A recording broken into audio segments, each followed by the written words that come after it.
45 ইউনিটের বেশি কষ্ট একজনকে দিলে সে হয় হার্ট অ্যাটাক করবে না মারা যাবে।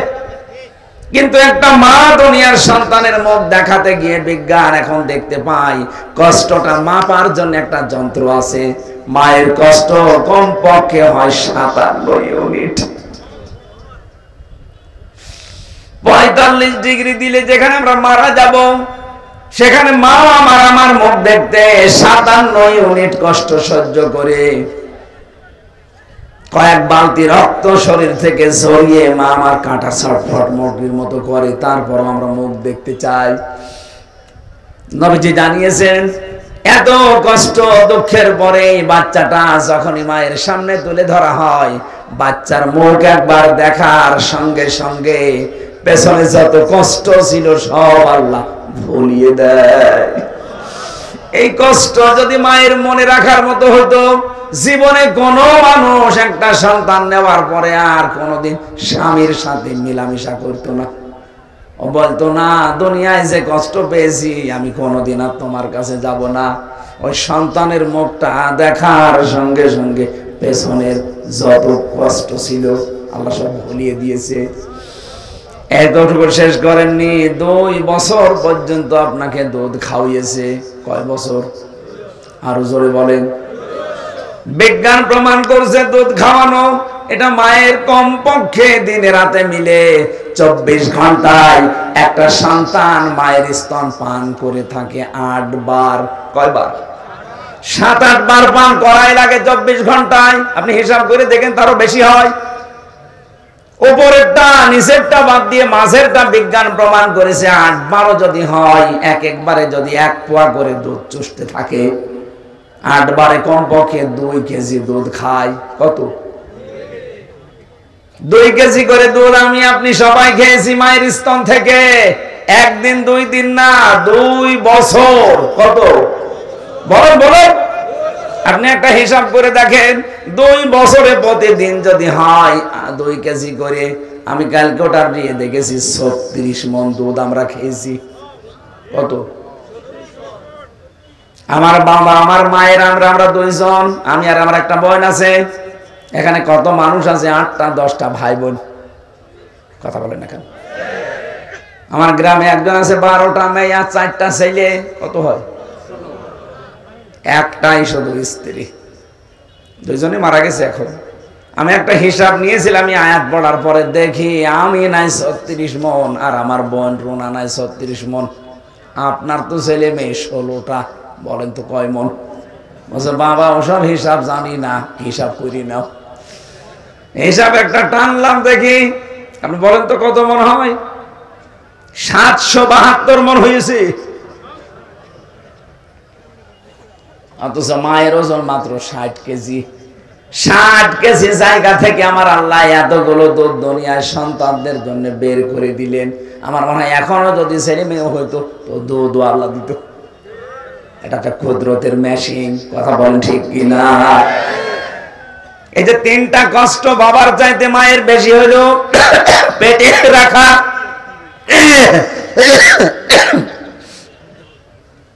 শুধু পেটে রাখা না, ডেলিভারির কষ্ট সহ্য করা আর দুনিয়ার মুখ দেখানোর পরে 2 বছর দুধ খাওয়ানো।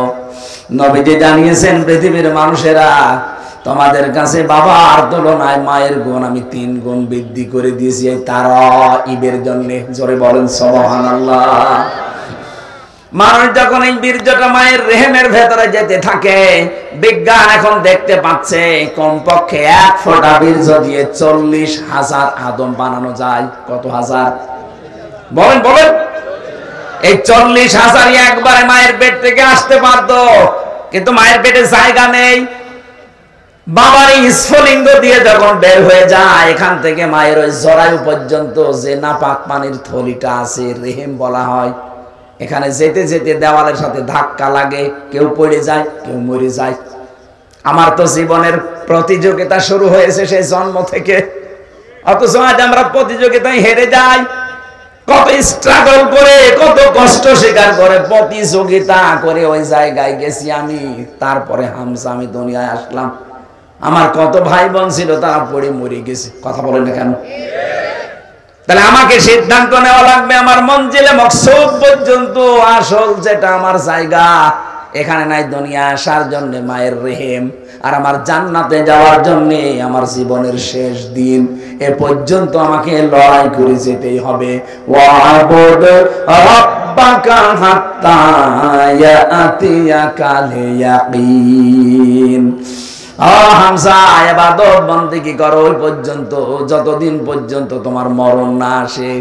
তার মানে আমার মরণ আসা পর্যন্ত আমার এই সব সময় স্ট্রাগল করে যাওয়া লাগবে, কষ্ট স্বীকার করা লাগবে, প্রতিযোগিতা করা লাগবে। লাকাদ খালাকনাল ইনসানা ফি কাবাদ, আমি মানুষকে বানিয়েছি এই কষ্টের পরে কষ্ট সহ্য করে। এ মানুষ যখন কষ্ট সহ্য করবে 40 দিন পরে পরে আমার আল্লাহ এটা পাল্টাতে থাকবেন।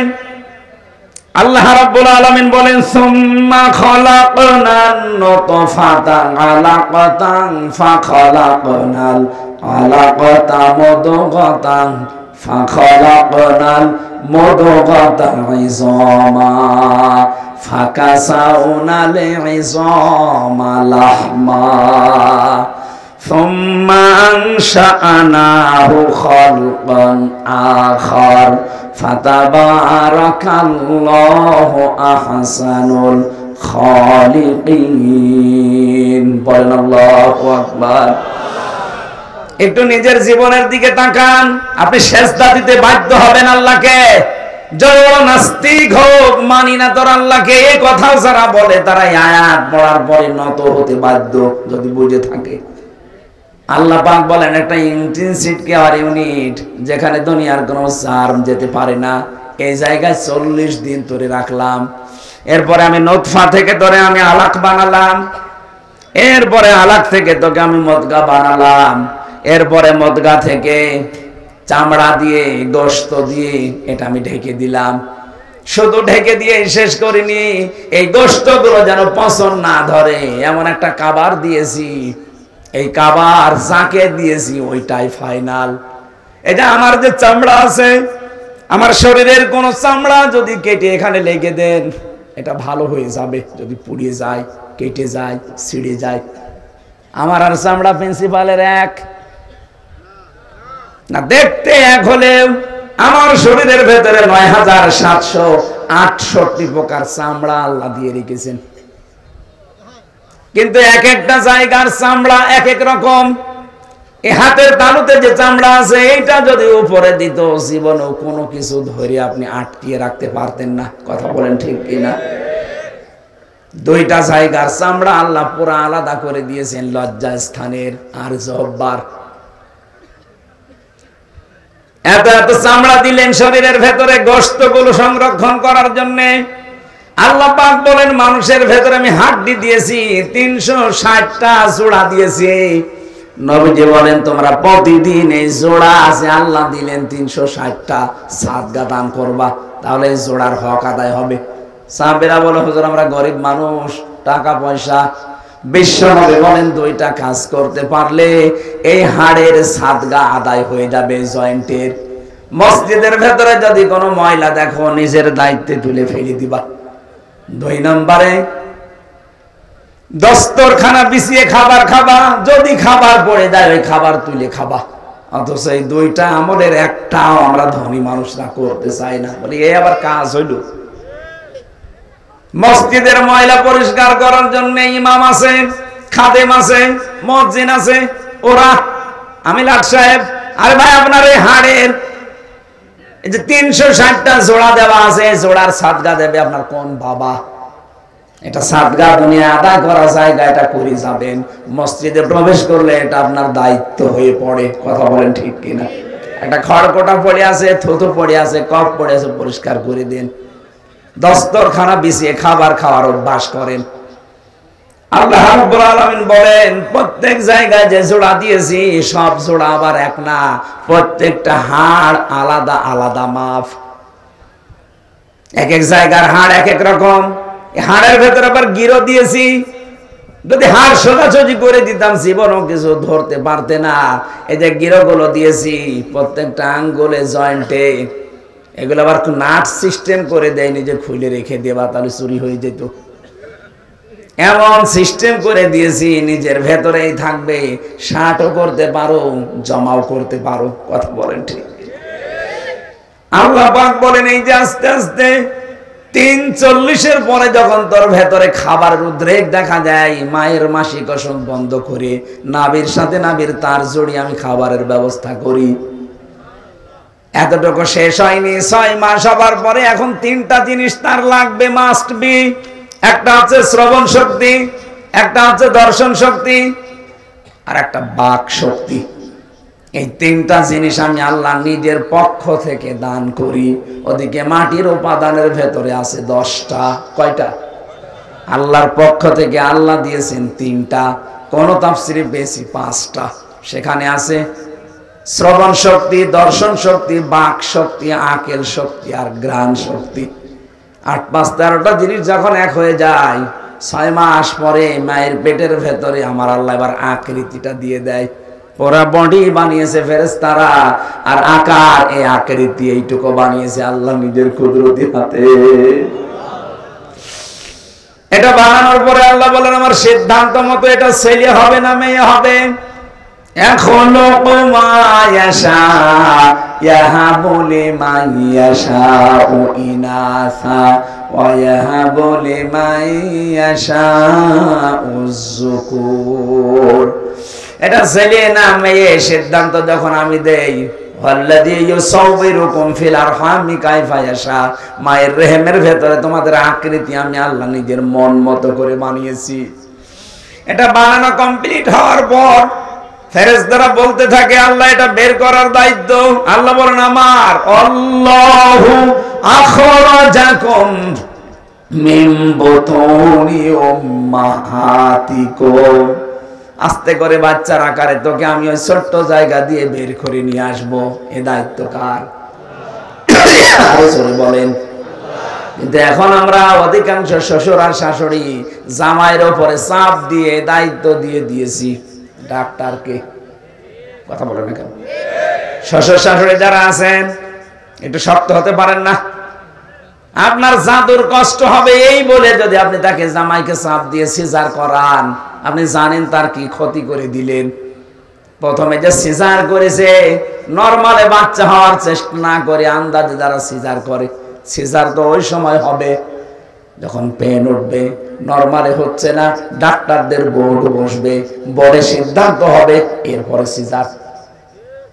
আমার মনে হয় প্রথম সন্তান যাদের হবে এ সময় সিজার না করে খুব বেশি বেশি নরমালে চেষ্টা করবেন।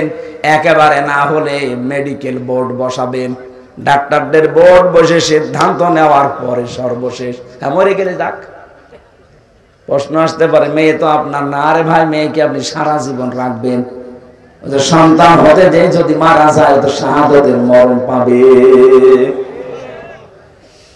শহীদ হয়ে উঠবে কিয়ামতে এই সন্তানটার কারণে। আর আপনি যা করে দিলেন সারা জীবনের জন্য আপনার জামাইয়ের কাছে ওর সংসারের অযোগ্য হয়ে যাচ্ছে। আমি গোপন কথা বললাম না। যত মানুষ এখানে বসে আছে স্টেজের দিকে তাকান, এদের একটার মাকেও তো সিজার করা লাগে নাই। এরা কি আসে নাই দুনিয়ায়? নাকি আকাশ থেকে পড়িস?